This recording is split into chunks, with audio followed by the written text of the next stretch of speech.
7 दिन का कर लो। 40 दिन तक उपवास करने से कोई मरता नहीं है। मैंने 40 दिन लगातार उपवास किया, इसलिए कह रहा हूं। वजन थोड़ा घट जाता है, हमारी हड्डी पसली दिखने लग गई थी।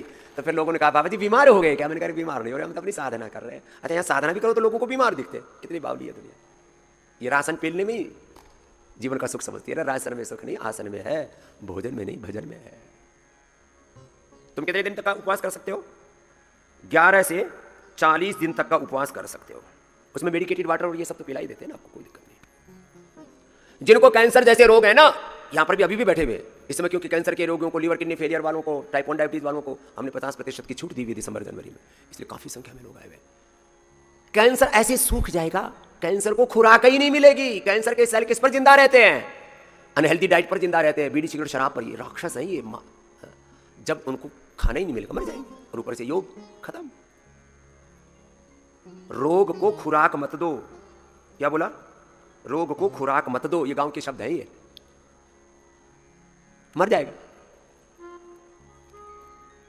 तुम सांपों को दूध पिलाने का काम करते हो। तुम अपने घर में जानबूझ करके अपने तन मन में आ जाओ, ए बीपी, ए शुगर। अच्छा ये तो कमजोर आदमी होते हैं जो योग के मार्ग पर, संयम के मार्ग पर नहीं चलते। एक बीमारी उधर जाती है तो वो सबको बुला लेते, आ जाओ इधर बढ़िया जगह है। तो बीपी के साथ शुगर भी आ जाता है, उसके साथ थायराइड भी आ जाता है, लिवर किडनी फेलियर भी, सारी बीमारी। ये बीमारियां बहुत बड़े राक्षस हैं। एक को जगह मिली, बाकी को सबको फिर उधर बुला लेते हैं और बीमारियों का घर बन जाता है तुम्हारा शरीर। ये देह देवालय से रोगालय बन जाता है। अरे रामा रामा रामा रामा। योग पूरा, आयुर्वेद पूरा, पंचकर्म षटकर्म जो सिखाते उपवास। बस्ती से रे राम, जबरदस्त तरीके से रोक। बस्ती घर में भी जाकर के करना। इसका देखो, हमारा मूल चक्र है मूलाधार। बस्ती किस पर काम करती है? मूलाधार। मूलाधार को जगाने के लिए तो कपालभाति, एक बाह्य प्राणायाम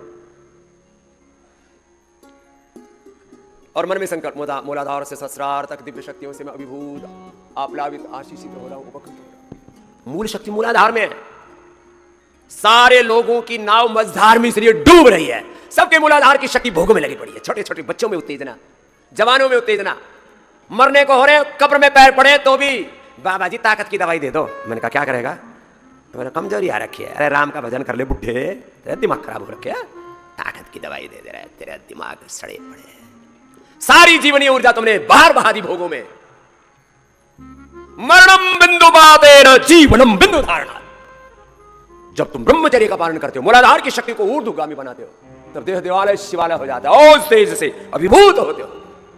इसलिए ओज बढ़ाओ, तेज बढ़ाओ, मूलाधार जगाओ। बस्ती से मूलाधार चक्र जागृत होता है और वहां की गंदगी सारी साफ हो जाती है।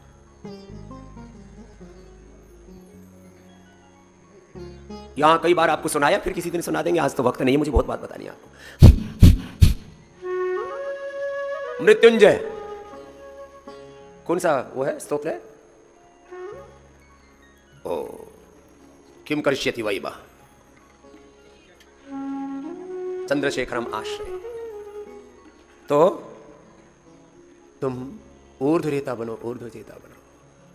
मृत्यु भी तुमसे डर जाएगी। अपने मूलाधार चक्र की शक्ति को जगाओ। बस्ती, मोटापे में बस्ती, कैंसर में बस्ती, बीपी शुगर में, थायराइड में, अस्थमा में, आर्थराइटिस में, चर्म रोगों में अप्रतिम लाभ करती है। ये घर जाकर के भी करना। और सदा हायर कॉन्शियसनेस में जीना, हायर कॉन्शियसनेस में जीना। किस में जीना? हायर कॉन्शियसनेस में।